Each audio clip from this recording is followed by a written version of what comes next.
esse é o nosso quinto diálogo, né? Tem semana que vem que a gente discute o CISAM. A gente tem a Geórgia, né? A Geórgia é consultora técnica do IDEC, ela é nutricionista pela USP, especialista em obesidade e política pública, ela é presidente da comissão gestora da lei de orgânicos na alimentação escolar em São Paulo, nutricionista do Comitê da Criança e Adolescente Brasileira de Cardiologia, e ela tem bastante experiência com o PNAE do estado de São Paulo, né, membro do CRAI, da CAISAN e CONSEA. Ela esteve à frente do PNAE no estado de São Paulo, inclusive. Né? E está também, né, eu coloquei na divulgação, acho que também é uma coisa importante, a Geórgia representa, né, ela é e coordena atividades da Aliança pela Alimentação Saudável e Adequada, né? Então, acho que a gente está assim tem que aproveitar bastante. Mas vamos lá, então, Jorge, eu vou passar já imediatamente para você, para a gente não perder tempo. Vamos lá, professora, muito obrigada, gente, é uma honra estar aqui, boa noite a todos e todas. Aproveitando aí que a Maria Rita comentou da Aliança, que é uma coalizão pela alimentação adequada e saudável, convido todo mundo que tiver interesse em participar com a gente das construções dessa coalizão, se organizar como sociedade civil, pode se candidatar como membro da Aliança, também vou passar uns links aqui, e como a Maria Rita disse, participei desse processo, e foi muito interessante agora revisitar, desde então, tenho trabalhado agora como sociedade civil para garantia desses direitos, de tudo que a gente se comprometeu aqui no plano, e foi muito interessante também ver como que o Estado está apresentando o monitoramento desse plano, e é muito disso que eu queria conversar com vocês hoje, para a gente olhar com cuidado para tudo aquilo que a gente tinha combinado, acordado, né, as propostas aprovadas, e como que está isso hoje no estado de São Paulo. Eu vou colocar aqui a apresentação, eu vou tentar ser breve, gente, mas eu não quis tirar nenhuma ação, porque eu falei, não posso tirar nenhuma das ações que a gente pactuou nesse plano, então eu queria... Ficou um pouco extenso. Vamos lá, gente. Eu não vou estar vendo o chat aqui, que eu estou na apresentação, qualquer coisa vocês me chamam, tá? Primeiro, para essa declaração de interesse, né? Eu sou pesquisadora e mestranda pela saúde pública, trabalho no IDEC, nossos projetos no IDEC não tem nenhum conflito de interesse com essa agenda, nossos patrocinadores aqui têm total isenção de conflito de interesse. Contando um pouquinho do IDEC também, para vocês saberem de onde eu estou vindo, é o Instituto de Defesa do Consumidor, fundado desde 1987, que tem o objetivo de promover a educação, a conscientização e a defesa dos direitos do consumidor e ética nas relações de consumo, com total independência política e econômica. E aqui a aliança que eu falei para vocês, que eu convido todo mundo a clicar, essa apresentação vai ficar disponível para o grupo.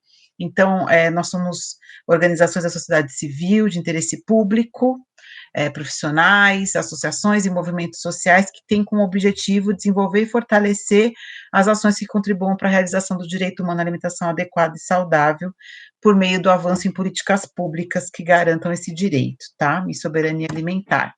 E também o OAE, que é um outro convite que eu faço para vocês, que é o nosso Observatório da Alimentação Escolar, que também é uma ação da organização de movimentos da sociedade civil, movimentos sociais, para monitorar e mobilizar a sociedade sobre a importância do PNAE. Convido todo mundo a conhecer aí alimentaçãoescolar.org.br. Agora vamos lá, que eu não tenho muito tempo, né? Vamos mergulhar no nosso assunto. Primeiro eu queria só resgatar, eu fiz essa linha do tempo aqui da construção desse plano, que eu participei aí a partir de né, participei ativamente dessa construção, a Maria Rita e toda a equipe dela conduziu toda a assessoria técnica para essa construção, mas só para a gente lembrar que tudo que está nesse plano é fruto de duas conferências. A gente tem primeiro a quinta conferência, que acontece em 2015, e depois a quinta conferência 2+, onde a gente traz todas as propostas da quinta conferência para serem revisitadas em 2017, e aí a partir dessas propostas, né, construídas com participação social, que a gente vai fazer por meio desse comitê técnico e das oficinas com a Kaizen, a gente constrói uma matriz linkando tudo que a gente tem de contribuição das oficinas, das conferências, com o que o Estado já realizava de atividade, e a gente pôde fazer uma matriz com orçamento, quais são as secretarias responsáveis. Eu gosto sempre de lembrar isso, porque foi um plano construído com muita seriedade e de forma muito robusta, pensando o tempo todo na viabilidade, como é que a gente ia trazer as propostas populares para concretizá-las num plano de execução do governo executivo, do governo do Estado.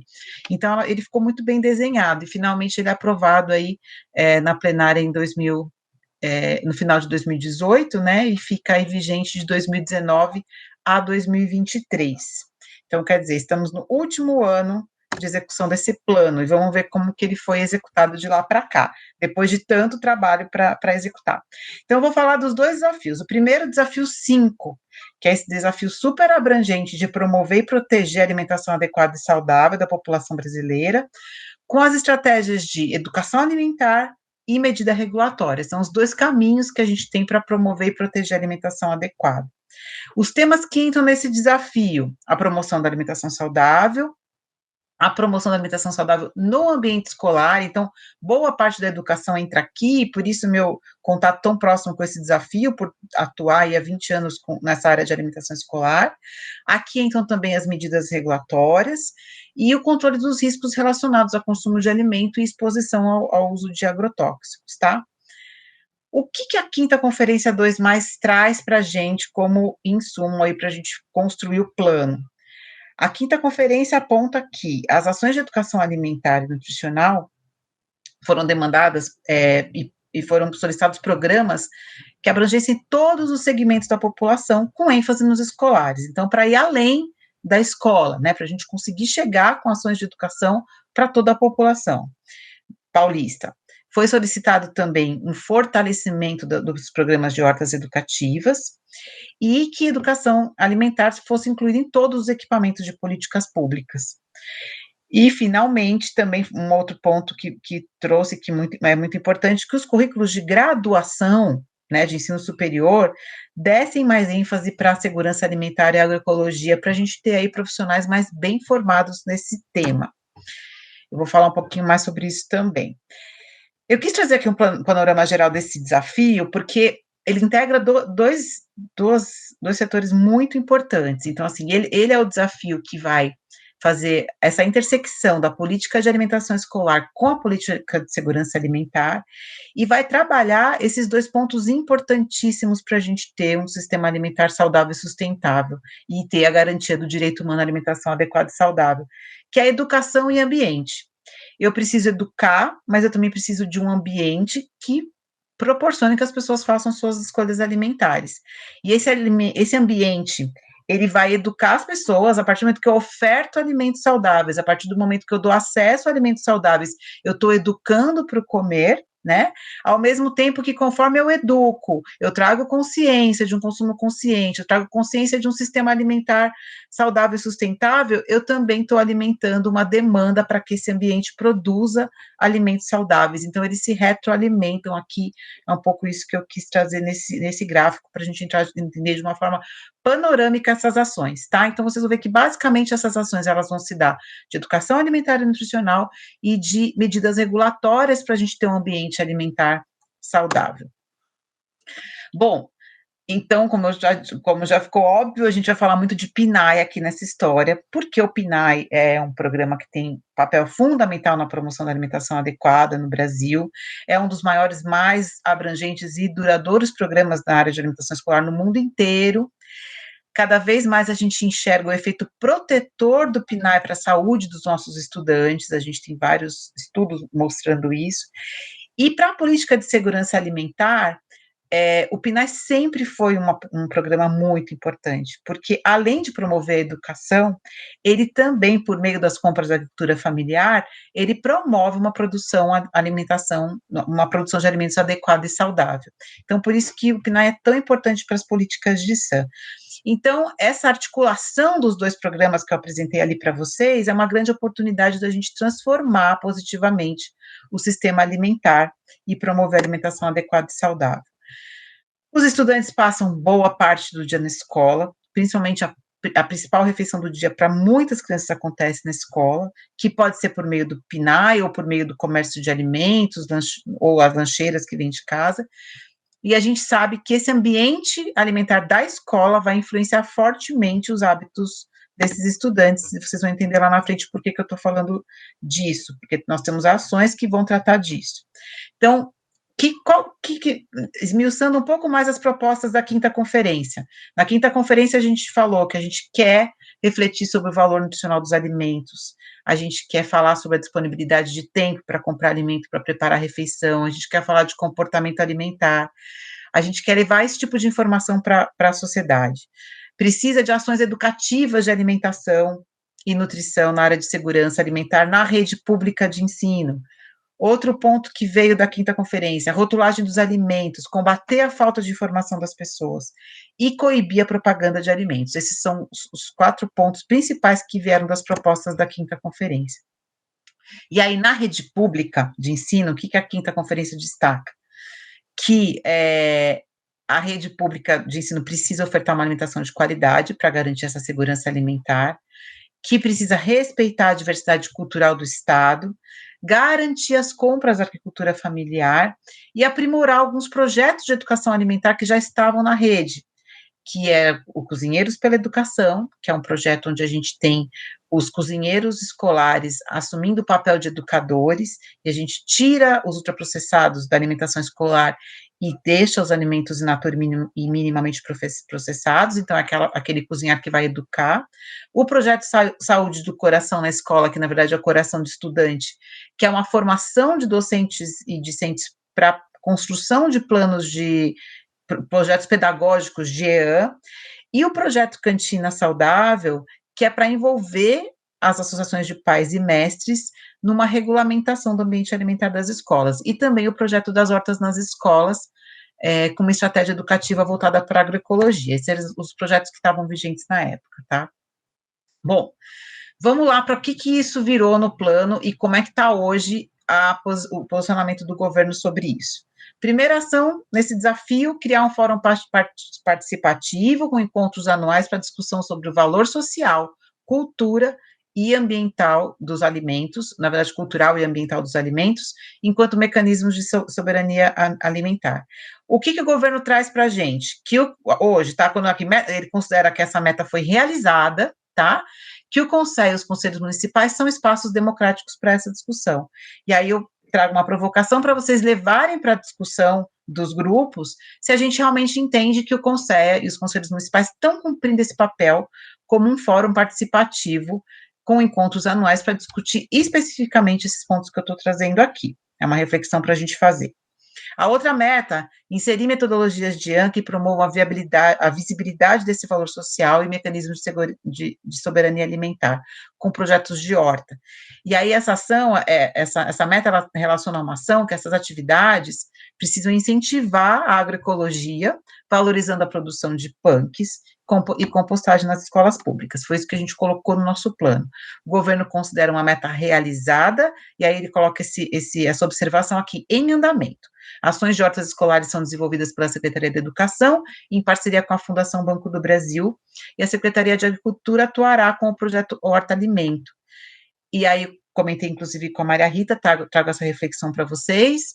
Na época que a gente construiu o plano, não existia essa horta com a Fundação Banco do Brasil, então, se alguém conhecer e puder contar para a gente como que é essa horta, e principalmente refletir se ela está dentro se esses dois projetos estão dentro dessa base que a gente coloca aqui no plano, que que a horta esteja relacionada à agroecologia e à valorização das punks. E aí eu trago só uma reflexão aqui importante, que é esse tipo de informação que eu quis trazer para vocês, que as ações de EAN, elas precisam, para educar, elas precisam educar para um sistema alimentar saudável e sustentável, tá? E aí todos os aspectos aqui desse sistema. Então, e aí um sistema alimentar saudável e sustentável, ele precisa de formas de produção agroecológica. Então, qualquer projeto de EAN que eu for fazer, eu tenho que falar de agroecologia, tá? Já estou preocupada com o tempo aqui, Maria Rita. Uma outra ação que a gente trouxe, e aí são várias ações de EAN, essa daqui, cursos regionais de EAN para profissionais envolvidos com a ação de alimentação, e aí uma ação relacionada a essa inserção da EAN nas estratégias da Secretaria de Estado, atualizar e ampliar a produção de materiais educativos e estratégias educacionais. E aí o governo considera que o novo Departamento de Segurança Alimentar está dando continuidade para as ações. Também a gente precisa refletir mais sobre isso. A criação de cursos EAD em EAN, específico para professores da rede estadual de ensino com pontuação para evolução funcional como incentivo. E aqui o governo coloca que está em andamento a criação de uma escola digital para ampliar a oferta de cursos já oferecidos no site da Secretaria da Agricultura. Aqui fica uma questão, é a Secretaria da Agricultura que vai fazer esse curso EAD para os profissionais da rede, com pontuação na evolução funcional. Faltou aqui informação para a gente entender se realmente essa atividade está atendendo ou não essa meta. Mas 2 atividades de EAN. Uma é disponibilizar um link nos canais de comunicação do Estado com material educativo para promover a visibilidade do valor social dos alimentos. E aqui eles colocam que essa meta precisa ser repactuada, e eu não entendo muito bem o porquê, e criar um programa de educação alimentar teórico e prático para a comunidade escolar, com ênfase nos sistemas alimentares saudáveis e sustentáveis. Aqui a gente tinha colocado a articulação com o programa Saúde na Escola, que é um programa importantíssimo para a gente chegar na comunidade com a promoção da alimentação adequada e saudável. E também a elaboração de diretrizes estaduais para o programa, reproduzir materiais educativos e tudo mais. Essa meta também está sendo colocada lá no posicionamento do governo como uma meta a ser repactuada. A gente pensar nisso também, como que a gente repactuaria essa meta. E aí eu só queria trazer um ponto muito importante quando a gente for falar de exatamente por EAN, Educação Alimentar e Nutricional, tá, gente? Então, EAN, exatamente pela Educação Alimentar e Nutricional, ela ser transversal, a gente corre o risco, às vezes, dela estar em todos os lugares e não estar em nenhum lugar.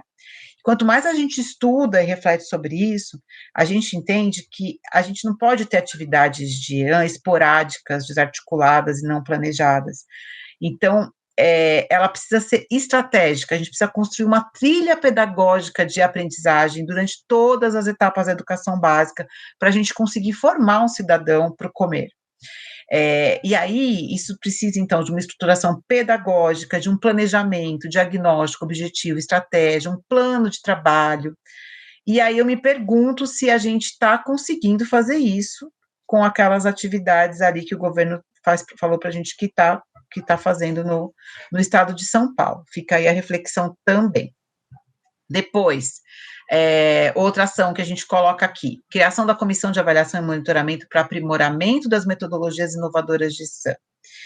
E aí, o governo diz para a gente que já existem comissões permanentes no Conselho de Segurança Alimentar que debate o tema, então vem aí uma reflexão, essas comissões permanentes estão conseguindo criar estratégias de avaliação e monitoramento das metodologias de SAM e de EAN. Vamos refletir sobre isso nos grupos. Garantir a formação de 100% dos cozinheiros das escolas estaduais, com foco no papel educador, que é aquele projeto Cozinheiros pela Educação. Aqui também o governo considera essa meta realizada, que as capacitações são frequentes e realizadas pela Secretaria de Estado da Educação.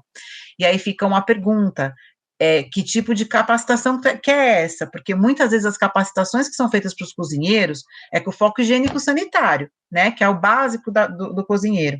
Mas a proposta aqui é o papel educador desse ator social na educação alimentar e nutricional. Então, será que essas capacitações estão trazendo essa abordagem? Não sei, a gente precisa refletir também. Mais as outras atividades que eles colocam aqui para a gente, ampliar, que a gente colocou no plano, ampliar as atividades de ano no programa Escola da Família, também está falando que é para ser repactuado, eu não entendi por quê. Escola da Família é aquele espaço que abre aos finais de semana para os estudantes irem, as famílias vão, e ele tem um dos itens educação alimentar e nutricional, então é um espaço muito bom para fazer isso. E criação de um fórum participativo para discussão sobre publicidade, que também está sendo proposta uma repactuação, e diz que essas discussões podem ocorrer no CONSER, nos conselhos municipais e nas comissões regionais. Então, cabe uma avaliação se isso realmente está acontecendo e se isso é efetivo. Bom, trazendo aqui um pouco de informação, a gente sabe que para enfrentar a dupla carga de malnutrição, que é a obesidade e desnutrição, a gente precisa não só considerar a qualidade dos alimentos que a gente está disponibilizando, mas também a publicidade e a venda de alimentos não saudáveis nas escolas. Por quê? Porque as crianças são extremamente vulneráveis à estratégia de publicidade. Elas estão em processo de desenvolvimento, elas não conseguem entender o caráter persuasivo dessas publicidades. Então, os governos e as escolas precisam garantir a proteção desse estudante. Vou passar um pouco rápido aqui, Maria Rita. Uma informação muito relevante aqui, por exemplo, as crianças que foram expostas à publicidade de alimentos não saudáveis aumentaram em 134% o consumo de alimentos com alto teor de sódio, no estudo apontou. Então, assim, a gente não fazer publicidade para alimento saudável e fazer para alimento processado é uma atitude perversa para as crianças. E aqui eu trago esse material da OPAS, quem não conhece vale a pena conhecer, que é exatamente para a gente entender se uma empresa que está propondo uma ação dentro de uma escola, ela tem algum conflito de interesse com aquela ação que ela está propondo, se eu posso ou não aceitar a intervenção dessa empresa. Bom, para fechar o desafio 5, a gente tem mais uma meta aqui, que é regularizar a atuação das cantinas escolares na rede pública e privada, levando em consideração grupos etários, assim como horário de funcionamento e tudo mais. Aqui o governo diz para a gente que não se aplica essa meta do plano, porque já há legislações vigentes sobre o tema, mas não há legislações vigentes sobre o tema, e a gente sabe que vai ser, para a gente educar para o comer, a gente precisa de um ambiente protegido. E uma proposição aqui do ECA, a gente pode fazer ações para incentivar uma alimentação saudável, difundindo informação, ações para apoiar, que é quando fica mais factível a adesão de práticas saudáveis, mas ações de proteção, elas só se dão quando a gente faz uma medida regulatória. Então, são ações de caráter regulatório. A gente precisa sentar e regulamentar esse assunto. Existe uma nota técnica do FNDE, de 2022, que recomenda que os estados e municípios façam as suas regulamentações sobre cantinas. E o nosso estado não tem regulamentação sobre cantina. Esse material do IDEC, depois vocês podem aprofundar um pouco mais, a gente faz toda uma reflexão sobre esse tema e a importância da regulamentação desse ambiente, o quanto esse ambiente vai influenciar as crianças. E aqui alguns dados preocupantes para a gente entender que as nossas escolas existência de ponto alternativo de venda, porque é para além da cantina, tá? Quando a gente regulamenta a cantina, muitas vezes a gente fomenta pontos alternativos de venda. Então, o ambiente alimentar é tudo isso, a cantina é qualquer tipo de comercialização. E a gente tem que, 54% das escolas públicas no Brasil tem ponto alternativo de venda, e 39% das privadas. E quando eu vou ver o que vende na cantina, é salgado, suco natural e refrigerante, mas o que vende nesse ponto alternativo de venda, primeira coisa é refrigerante, depois é salgadinho industrializado e salgado frito. Então, é isso que eu estou expondo a minha criança, o meu adolescente, tá? Dentro do ambiente escolar. Esses 3 pontos, segundo o governo, precisam ser repactuados, que é melhorar os indicadores de consumo, implantar e manter a Estratégia Nacional de Promoção de Aleitamento Materno e realizar vigilância e assistência toxicológica à população exposta a agrotóxicos. E cabe agora a gente refletir por que elas seriam repactuadas e não aceitas como uma meta do plano. Para fechar, acho que esse aqui é o último slide do 5, criar um programa de monitoramento da qualidade microbiológica e outras formas de contaminação. O governo está dizendo para a gente que isso está sendo realizado por meio do Instituto de Tecnologia de Alimentos, o ITAL. Isso não estava no plano, a gente precisa avaliar se realmente esse projeto do ITAL está realizando essa meta, está concretizando essa meta do plano. E depois, fortalecer e ampliar os programas de assistência à pessoa com necessidade alimentar especial, que traz no plano que é importante a articulação com outras secretarias. E aqui também está dizendo para essa meta ser repactuada, o que me preocupou, porque não é uma opção, né? A gente tem aí a lei do PNAE que prevê que o PNAE precisa atender as necessidades nutricionais especiais dos estudantes, né? Então, além de ser uma obrigatoriedade pela própria lei do PNAE, é um dos princípios do direito à saúde, tá? E o espaço... Só uma partezinha, é repactuada porque não fez e pensa de fazer no próximo plano. Ai, Maria Rita, obrigada, porque eu fiquei pensando, repactuar, a gente vai combinar de novo isso, mas por quê? Tá, então esse repactuar vamos fazer no próximo, é isso? Ótimo. Então, esse atendimento é um direito de todo, né, de todo estudante com necessidade nutricional especial, e o espaço como o Conceea e esses planos é um espaço extremamente propício para a gente disseminar informação sobre o direito humano, construindo os instrumentos e os indicadores para a gente ter ferramentas de exigibilidade desses direitos, né, e desenvolver as instituições governamentais, os agentes públicos, as habilidades para a gente conseguir promovendo a garantia desse direito, tá? Bom, fechei o desafio 5, extrapolando um pouquinho meu tempo. O desafio 6 vai ser um pouco mais rápido, porque é o desafio que fala de controlar e prevenir os agravos decorrentes da má alimentação, com foco à desnutrição, excesso de peso e obesidade, e as doenças e agravos relacionados à má nutrição. É aqui que a gente traz a articulação com o SUS, com o Sistema Único de Assistência Social, e, de novo, o Sistema Público de Educação, tá? Na quinta conferência, na 2+, a gente traz que aqui precisam ocorrer ações para prevenir a desnutrição infantil e dos idosos, fortalecendo os programas que tiraram o Brasil do mapa da fome, manter e ampliar as ações, programas e estratégias de aleitamento materno, manter e ampliar as estratégias de suplementação de vitamina A e ferro, manter e atualizar o plano de estratégia para enfrentamento das doenças crônicas não transmissíveis, e um dos itens para esse enfrentamento é que a gente não tem alimentos ultraprocessados nas escolas, que eu falei para vocês da regulamentação, e desenvolvimento de estratégias para implementar linhas de cuidado para a obesidade. A garantia de recursos financeiros e tecnológicos para pesquisas periódicas de diagnóstico nutricional dessa população, e ampliar o número de nutricionistas para atuar no núcleo de saúde da família. Foi isso que a gente pediu ali na conferência, tá? Eu quis só trazer alguns pontos. Então, o que é essa dupla carga de malnutrição? É porque a gente tem hoje a coexistência de deficiência nutricional e sobrepeso e obesidade associado às doenças crônicas não transmissíveis. Então, eu tenho as mesmas causas levando a esse efeito, tanto a deficiência de nutrientes, quanto sobrepeso, obesidade e doenças crônicas. É um dos maiores problemas do mundo, e uma das formas da gente enfrentar isso é promover o crescimento saudável no início da vida, uma alimentação adequada ao longo de toda a vida, combinada com esses ambientes alimentares saudáveis. Então, eu tenho que ter esse cuidado com o início da vida, eu preciso garantir uma alimentação adequada ao longo de toda a vida e ter ambientes, renda e educação que permita que as pessoas comam bem.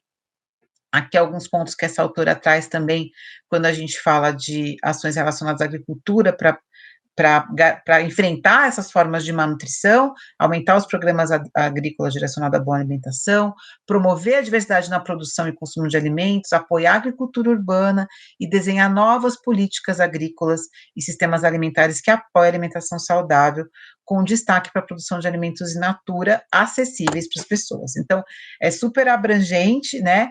Aqui eu trouxe algumas das ações que a gente colocou: ofertar cursos de atualização para as equipes da educação básica, por meio das diretorias de saúde, alimentar o Sisvan com os dados da população.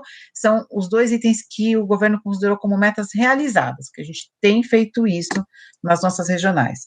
Agora, o que vai ficar para o próximo plano, né, que é o repactuar, que a Maria Rita falou para a gente, alcançar a prevalência de menor que 5% de desnutrição, instituir no Estado a chamada nutricional do idoso, garantir o acompanhamento do estado nutricional e acesso ao alimento adequado de gestantes, manter e ampliar a ação dos programas e estratégias do Amamenta Alimenta Brasil, com incentivo ao alimento materno, e manter e atualizar o plano de ações estratégicas de enfrentamento das doenças crônicas não transmissíveis. O que mais que ficou para o próximo? Aliás, vocês podem ver que a maioria das ações desse desafio ficou para o próximo. Manter o programa Coração de Estudante, em parceria com a Sociedade Brasileira de Cardiologia, que é junto com a Secretaria da Educação. Desenvolver estratégia intersetorial para implementar essas linhas de cuidado da obesidade. Realizar as pesquisas periódicas de diagnóstico, para a gente saber para onde a gente está indo, de onde a gente está vindo.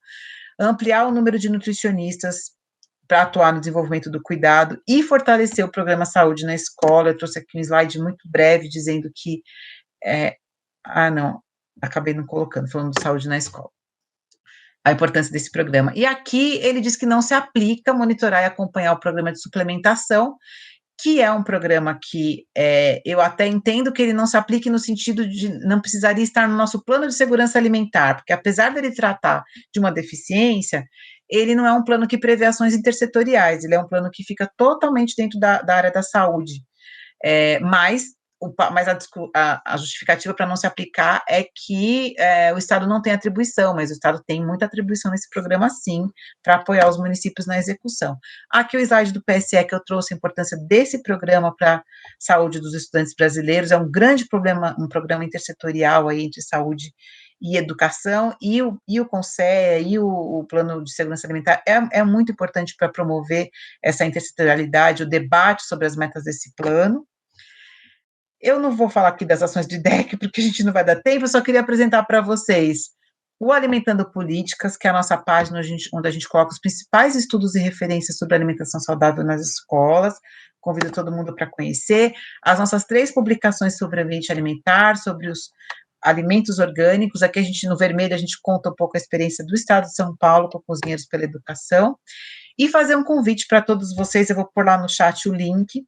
O OAE está fazendo agora um levantamento, conta para a gente, conselheiro, para a gente entender como é que está a vida do conselheiro, não só dos conselhos de alimentação escolar, mas de todos os conselhos. A gente quer entender um pouco como é que está sendo executar esse papel aí na ponta. Então, eu vou mandar o link para vocês.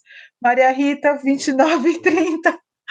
Muito obrigada, desculpa a correria, mas é porque o tempo de vocês trocarem e conversarem sobre tudo isso é muito precioso, não queria tomar esse tempo falando, gente.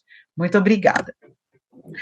Jorge, muito obrigada. Eu acho que foi bom você repassar, né, pelo menos o desafio 5 e 6, os outros, todos os documentos estão disponíveis lá no site da Rede Sans, e é muito importante também, quando a gente fala do repactuado no plano, eu fiquei sem saber onde colocar, porque tem muita coisa que não tem nenhum comentário, vocês podem olhar que o documento agora está disponibilizado na íntegra, então, em alguns momentos eles escrevem repactuar, em outros momentos não diz nem se fez e nem se não fez, e também muitas metas não chega a nos dizer, olha, atendemos tanto, o que foi feito.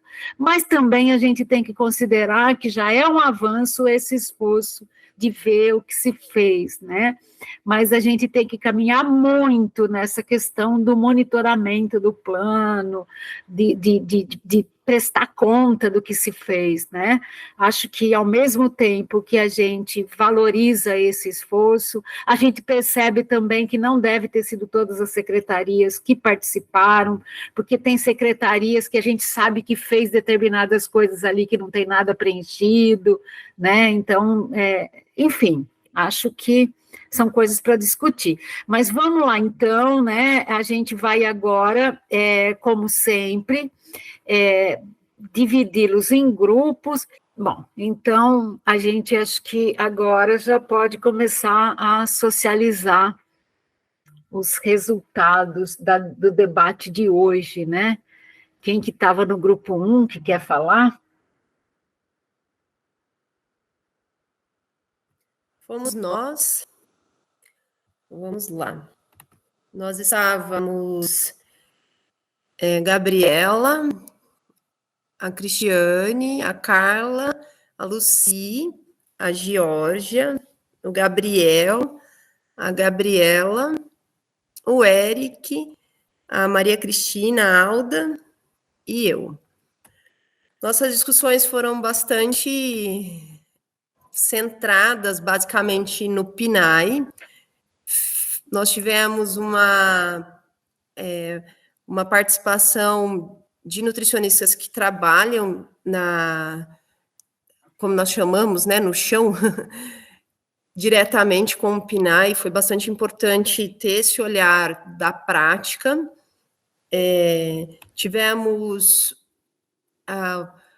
alguns apontamentos, por exemplo, como a dificuldade de colocar em prática os protocolos de boas práticas dentro das escolas, a dificuldade de capacitação dos funcionários, bem como experiência de pessoas com outras funções terem que assumir funções na área da alimentação sem experiência, isso para adequar o município para o cargo. Foi citado também muita dificuldade na execução do CAI. Foi falado também sobre as crianças não conseguirem terem seus direitos à alimentação saudável e de qualidade, por exemplo, para o caso de dietas específicas, então o não cumprimento dessas dietas. Foi falado sobre como resolver, né, como ser uma parte da solução. Então, a nota técnica do FNDE, ele pode ser uma estratégia para buscar o cumprimento. Foi falado também sobre nesse não cumprimento, o que foi falado anterior a isso também, sobre a questão da comercialização de alimentos a fins de angariar verbas para as escolas. Então, geralmente podem utilizar, por exemplo, um combo de salsicha, a hot dog com refrigerante, por exemplo, venda de doces, para as escolas terem esse valor e conseguir arrecadar verbas. Então, uma estratégia seria o cumprimento ou o CAI agir mais fortemente. No entanto, foi falado da dificuldade, principalmente das pessoas que compõem o CAI, por não terem essa capacitação, fiscalizar para que os direitos à alimentação de qualidade sejam respeitados, isso é função do CAI, e garantir o alimento seguro na ponta, sem agrotóxico e nutricionalmente adequados. Na conversa não se teve apenas com os pais e responsáveis dos alunos, mas para isso ocorrer de forma efetiva, todos os agentes escolares devem se envolver. Então, foi-se falado da dificuldade de envolver a comunidade escolar, os nutricionistas na ponta ainda terem um embate muito direto sobre o ultraprocessado e períodos em que nem a comunidade escolar se sente sensibilizada, por exemplo, para combater os ultraprocessados. Então, familiares, por exemplo, no período da Páscoa, que vêm com cesta de chocolates e tendo ali os profissionais da nutrição e da defesa da alimentação saudável como um vilão e não como parceiros. Então, essa ainda é a dificuldade de educar tanto os agentes educadores das escolas e os demais colaboradores em EAN, bem como campanhas de conscientização para fazer valer os posicionamentos sobre os ultraprocessados nas escolas, e aí precisamos de ambientes favoráveis à saúde. Fala-se, então, também da importância de melhorar o comportamento de crianças com seletividade alimentar. Falou-se também sobre a dificuldade de ações do município, em que há muita burocratização para implementação de ações de educação. Então, o município ou a sociedade civil não consegue avançar em ações. Deixa eu ver só mais um pouquinho.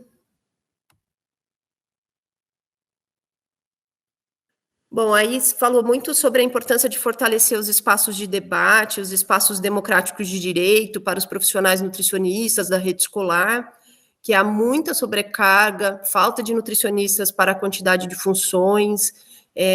Quem está na ponta, né, quem está no dia a dia do PNAE sofre muita dificuldade, por exemplo, para atender todas as escolas e conseguir ainda executar as ações de SAM. É importante parceria com os órgãos deliberativos, como CRNs. Muitas ações ainda vêm de cima para baixo, com pouca atuação e conscientização da população civil, da sociedade civil. E uma saída seria a capacitação dos conselhos, principalmente dos conselhas, e o que os conselhas têm feito, se nós estamos, de fato, atuando como agentes promotores de SAM. Acho que foi isso. Peço aos colegas que complemente, por favor. Obrigada, Kelly. E o grupo 2? O grupo 2 é o nosso, Maria Rita? Acho que sim. Tá bom. Então, vamos lá. Então, deixa eu começar aqui. Aqui nós ficamos como moderadores Gláucia, Luciano e eu, Vivian. Estávamos participando, né? O Luciano, de Ribeirão Preto, o André, que entrou no comecinho, depois ele não pôde continuar, que é do município, conselheiro, né, no município de São Paulo. O André, entre as várias atuações, né, com o MST, inclusive como conselheiro do Conselho Estadual.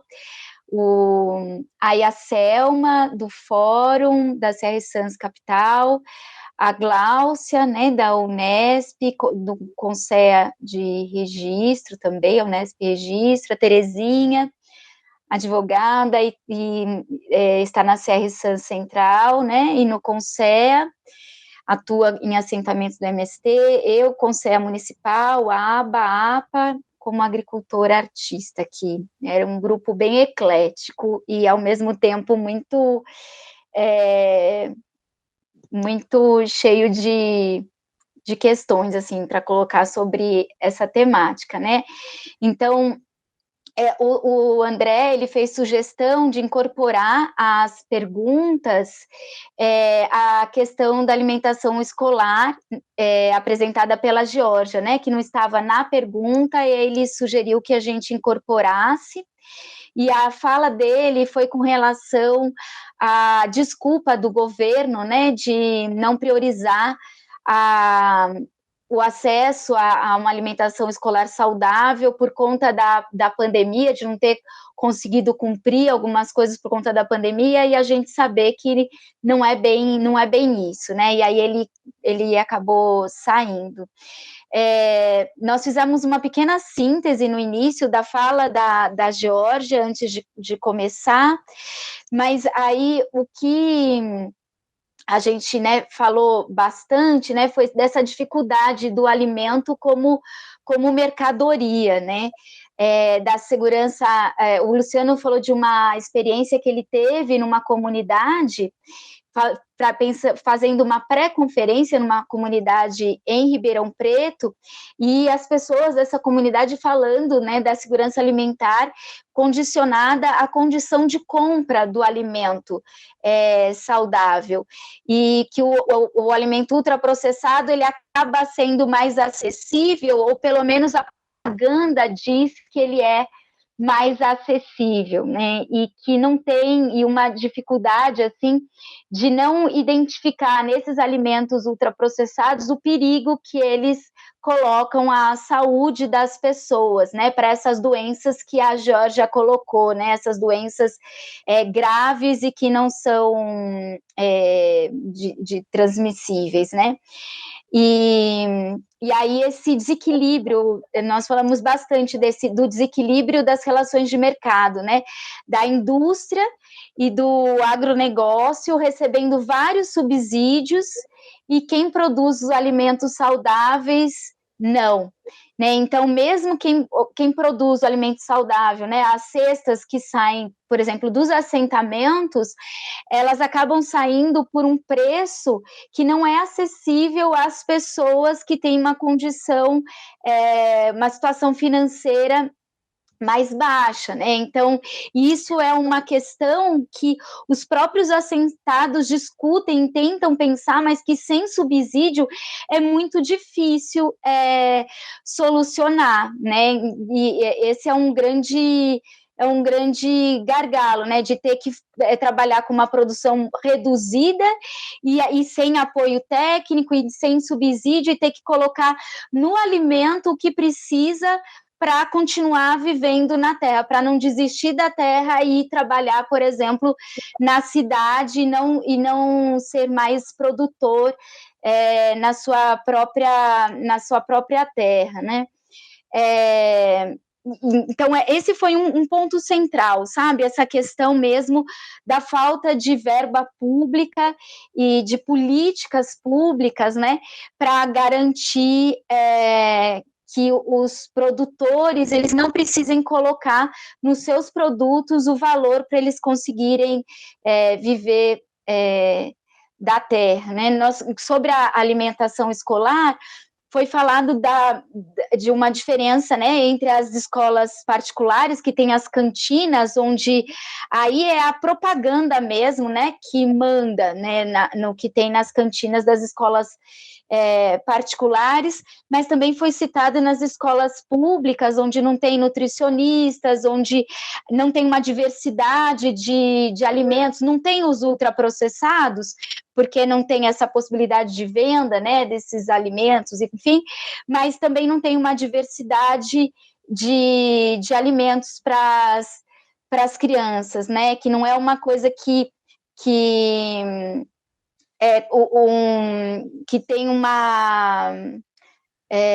que depende, na verdade, das famílias terem uma consciência para pressionar, né, o CAI, para o CAI buscar, né, junto ao executivo, né, como solucionar, né? Então acaba sendo um problema assim individual, cidadão, e não vem, né, de política pública, assim, né, dos municípios. Nós falamos, né, dessa dificuldade do próprio agricultor sustentar a sua alimentação saudável, né? Porque, enfim, a gente já conversou até em outras...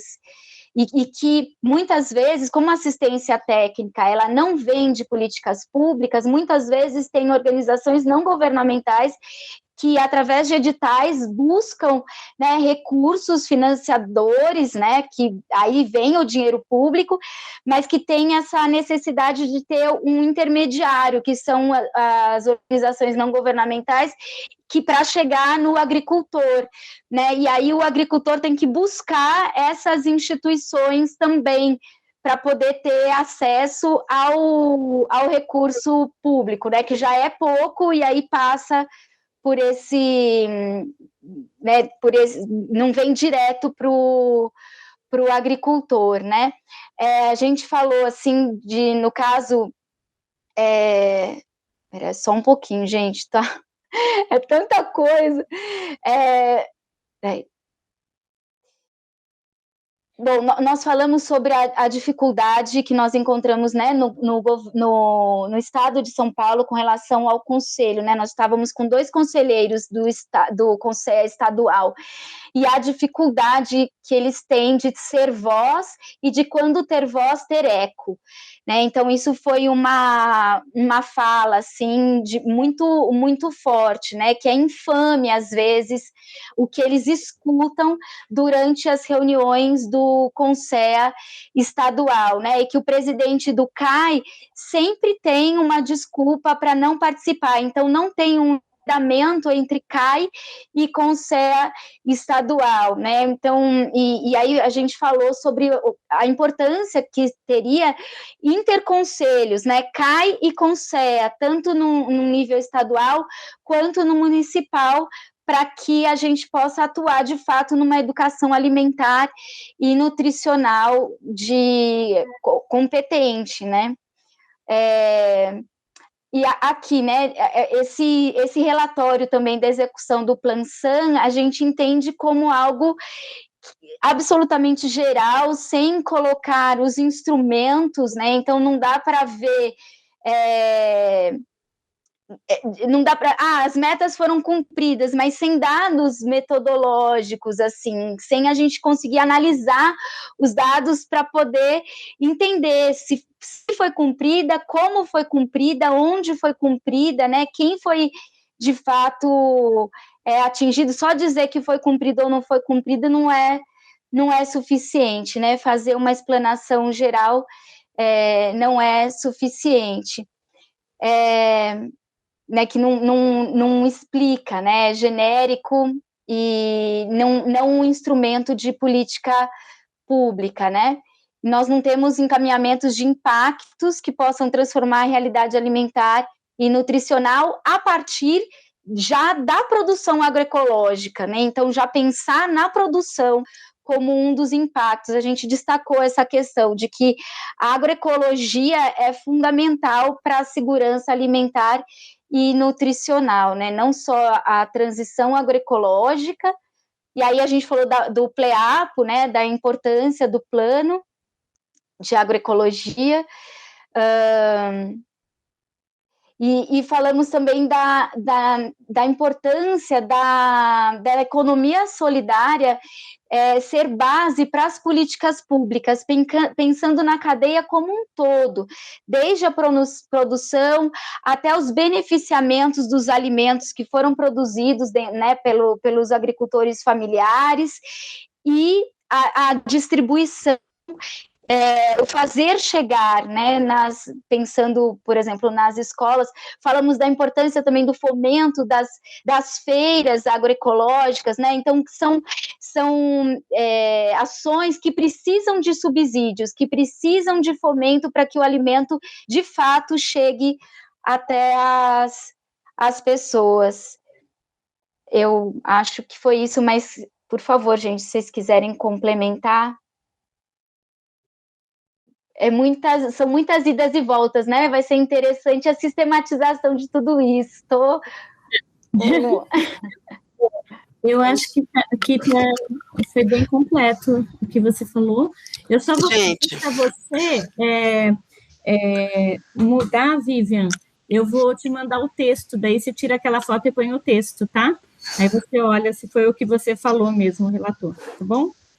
Gente, vamos para o grupo 3. A gente vai poder retomar essas coisas e tudo isso vai ficar disponível lá no site. Realmente é uma coisa meio corrida, né? Vamos lá, então, grupo 3. Vamos. Então, gente, a gente começou um pouco a conversa e não está registrado lá, né? Mas eu vou falar rapidinho e depois contar um pouco sobre o que mais a gente conversou. Estavam no nosso grupo o Carlos, que é de Bom Sucesso de Itararé, a Ana Lúcia, que é de Restinga, né, perto de Franca, eu, que sou de São Paulo, a Dariane, que é de Registro, preciso colocar aqui. A Adriana, que é daqui do grupo da Unesp, né, da Rede Sans, a Maria Paula, também de São Paulo, e a Vera, que é de Botucatu, e a Ana Lúcia, que é de... não, tem mais uma pessoa, de Guareí. Quem que é de Guareí, gente? Deixa eu ver aqui. A Vera. Guareí, a Vera. Então, eu pus Botucatu e está errado aqui, não é Botucatu. Alguém falou de Botucatu. Acho que foi a Adriana. A própria Adriana. Foi a Adriana, então tá. Bom, gente, o que a gente conversou primeiro, né, que a Dariane trouxe para a nossa reflexão, é se a gente, como é que se faz, né, essa questão da avaliação dos planos, né, quais são os mecanismos, a mesma questão que foi discutida no grupo 2, e se a gente pode confiar nesses dados. Então, acho que assim, eu contei um pouco da nossa experiência aqui no município e também do que eu consigo observar do Conceia, né? Eu não sou conselheira, mas a gente está no Fórum Paulista e muita coisa circula, né, sobre as reuniões e tudo mais. Assim, eu não sei, e aí posso falar pelo nosso município, não existe, né, uma sistemática de monitoramento implementada, né, para os planos. As Caisãs, né, a Caisã Municipal de São Paulo e a Caisã Estadual, nunca assumiram isso como uma responsabilidade de um processo seu, né, porque isso é papel, é responsabilidade da Caisã, lógico, articulando, né, a discussão desse processo com o conselho, mas isso é responsabilidade da Caisã. As Caisãs nunca assumiram seu papel de forma adequada, né, aqui no município de São Paulo, muito, muito pouco, né, então a gente foi conseguir perceber isso, né, quando foi fazer a revisão do plano municipal, que tinha que ser feita, né, porque em 2020 encerrava, né, o tempo de vigência do plano, e lógico, muitas informações se perderam, né, e uma das questões que a gente colocou era justamente a gente estabelecer um processo contínuo, né, de registro das metas propostas, se estavam sendo, né, executadas ou não, de que forma, as dificuldades, os avanços. A gente não tem isso, né, não podemos dizer que temos, não sei se em algum município a gente tem.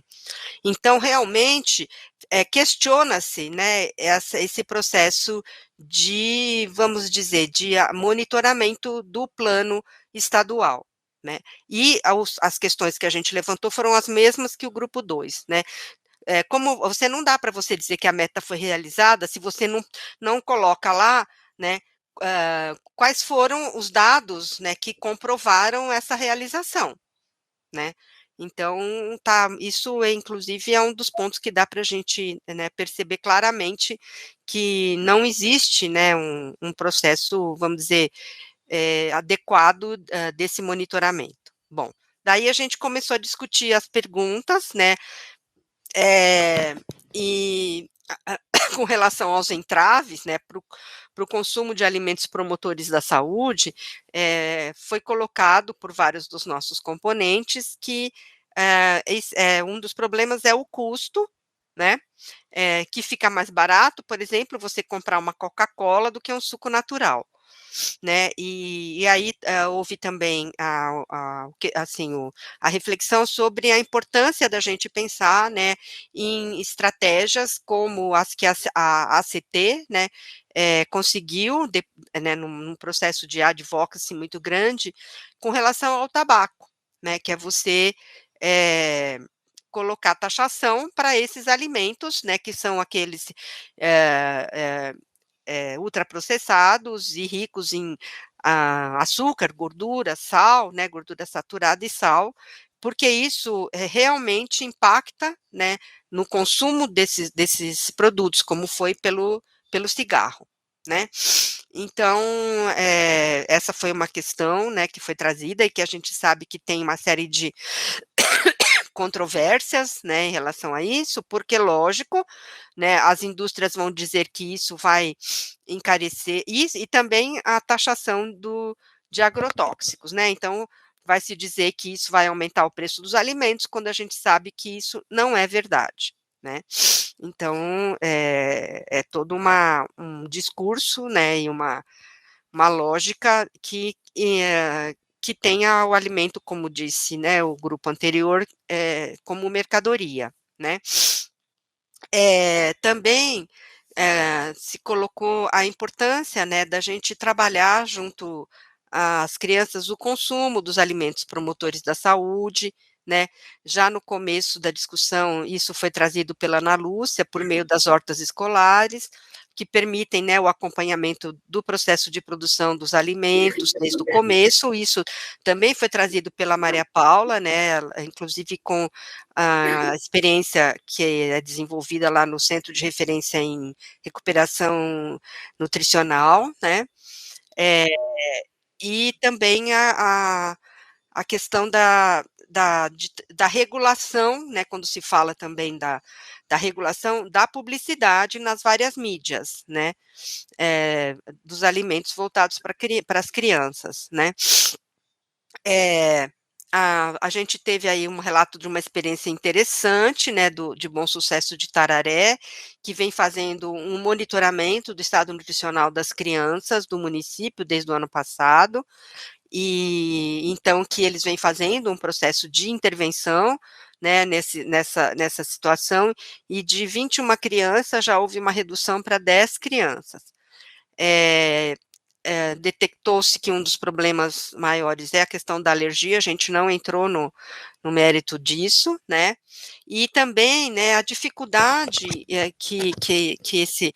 que esse município traz do acesso a um programa do Estado que chama-se Cesta Verde, e ele não chega nos pequenos municípios, né, e foi considerado que ele precisa ser cobrado e implementado, né. Também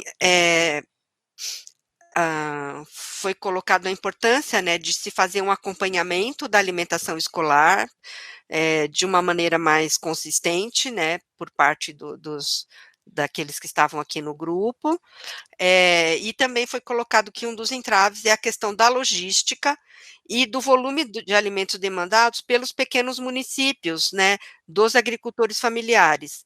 Então, que seria interessante, né, fazer consórcios ou compras que agregassem vários municípios, né, e que pudessem também impactar na possibilidade da organização da produção dos agricultores familiares, né.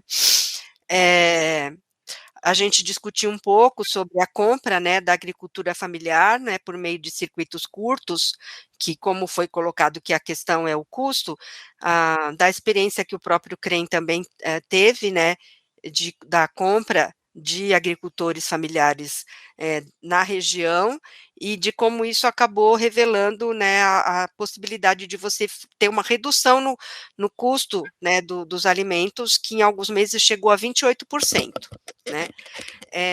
Outra questão que a gente discutiu foi a importância, né, da gente ter a inserção da alimentação dentro como fazendo parte, né, da construção do conhecimento das crianças, principalmente na primeira infância, então fazendo parte do processo político-pedagógico, né, e que a gente vê que isso não é uma realidade na grande maioria dos municípios, né,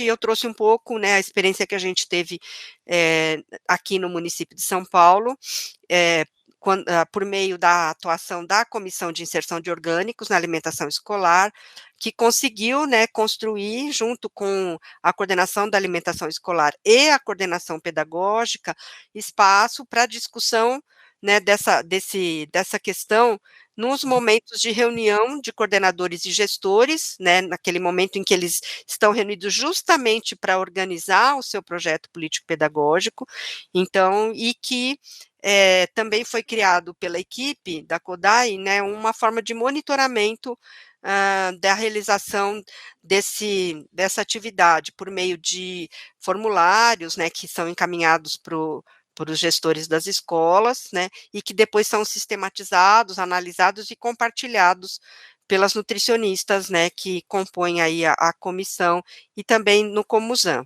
no Conselho de Segurança Alimentar. Uma outra questão, né, também foi trazida pela Vera, da dificuldade, né, de incorporar dentro das unidades escolares, nas cantinas, inclusive nas universidades, a oferta de uma variedade maior de alimentos em natura, né. Então, acho que é interessante a gente ver que essa é uma realidade que vocês também trouxeram aí nas várias cantinas, né, e inclusive nas universitárias também. E aí a Dariane trouxe a vivência que ela teve, né, de observar aqui na Avenida Paulista, que tem, né, vários ambulantes que oferecem café da manhã na avenida, e que um componente grande desses cafés da manhã são as frutas, né, potinhos de frutas. Então ela levanta que talvez já esteja mudando um pouco, né, esse hábito por demanda mesmo da própria população. O pessoal também coloca da diferença da alimentação entre as escolas municipais e as escolas estaduais, que se constata ainda uma presença grande de alimentos industrializados nas escolas estaduais, né? E também de que não existe, né, uma preocupação das escolas em acompanhar um pouco a composição dos lanches que as crianças trazem de casa, né, até para poderem ter um diagnóstico do que é possível, necessário trabalhar com as famílias, né. Também se constatou a falta de um processo de problematização e construção conjunta com as crianças e famílias sobre, né, esse olhar para a alimentação, né, e também a questão, foi trazido também a questão da importância de se trabalhar esse processo com toda a comunidade. Então, falou-se na questão das cozinheiras, né, dos próprios profissionais da área de nutrição, né, e dos demais componentes da equipe, né, das escolas, né, de ter um processo contínuo, né, de formação, de discussão, e de problematização disso como um processo de educação permanente mesmo, né. E também a prática de acompanhar, né, das famílias poderem saber o que está sendo oferecido, né, de alimentação para os seus filhos, como uma maneira também delas fazerem uma reflexão sobre sua própria alimentação, né. Também foi colocado a importância de, no momento da compra, de pensar a compra e a organização dos cardápios, né, de ter alguém que consiga fazer um diagnóstico, né, da produção da região, para que se compre os alimentos, né, que são produzidos pelos agricultores familiares naquele território, né, e que isso tem sido observado, assim, que muitas vezes não é possível ou não é pensado, né, por parte dos profissionais que fazem esse trabalho, né. Acho que é isso, gente. Obrigada, Vera. A Lucy está de mão levantada. Eu só queria colocar uma questão bem rapidinho, né? Quando a gente fala de trabalhar com a comunidade, etc. e tal, super legal, né? Só que, eu não sei os outros CAI, mas o CAI de Marília, a grande dificuldade que a gente tem é conseguir representantes de pais de alunos. É o segmento que a gente nunca consegue fechar. Que são 2 titulares e a gente tem sempre um, e é sempre um, entendeu? Está sempre renovando e sempre fica só um.